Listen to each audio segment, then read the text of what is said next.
Now, I've heard rumors that Algorand is adding a privacy layer. Is this true, and how would it work if it is true?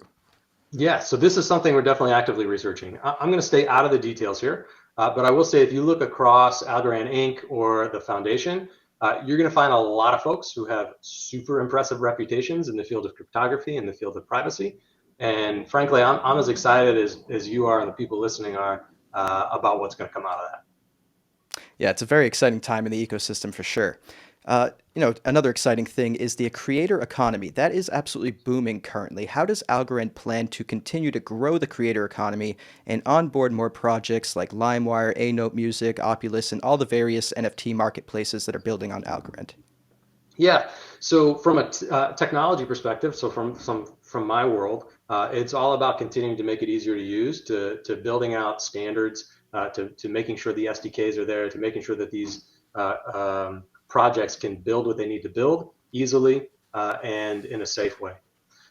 In terms of the ecosystem, I know the foundation is highly focused here. In terms of the grants and making sure that we've got the funding available, and then pulling together the ecosystem projects so that it's not there's a project here and a project here and a project there, but it's that a single cohesive ecosystem where things are working together and making sure that we've got people tied together. I think is really the big focus.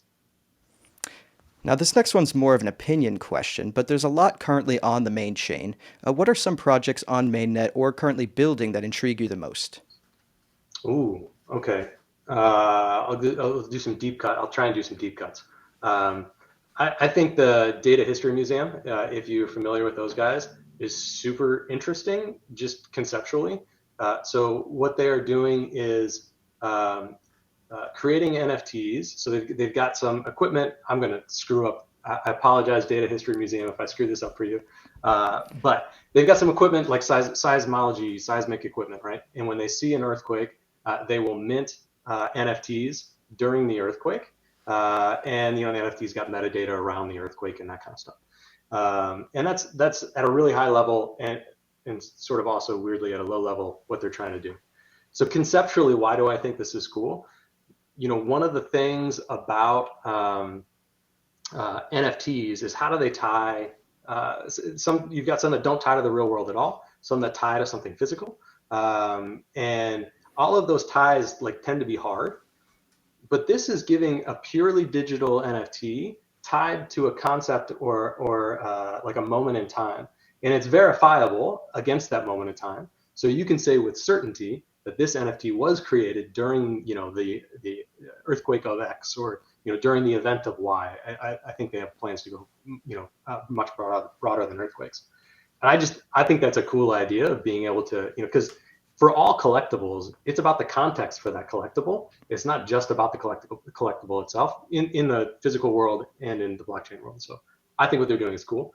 You mentioned LimeWire. Nimble Insurance is cool. Alandia is an interesting project I tweeted out, like last week. They're doing loans against NFTs. Non-fungible domains is coming out soon. They just got the test net. It's a big name service project. Honestly, my biggest kick now, like the things that would get me most excited, is people tying together the ecosystem. When you think about blockchain ecosystems, sometimes you call DeFi money Legos, right? And they call them money Legos because each thing you built is literally a Lego. You can use a Lego like that, or you can just pull, I guess not literally a Lego, but you can pull other Legos as well and create something new from stuff that other people built, right? And that's sort of like that's where I want to start seeing in our ecosystem is people thinking about these great projects that are getting built, not just as a great project, but also as a Lego that they can use in their project, and as a way that they can tie in. How do we add value to each other, and how do we make that happen? I'm really hot on seeing partnerships and sort of strung together applications to build something new, because it's not just about the individual applications, which are great. It's about the promise of time together. I hope you enjoyed that clip, and if you'd like to see the entire video, click the link down in the description below. Also, don't forget to like and subscribe to the channel because it really helps to get the word out there. Thanks.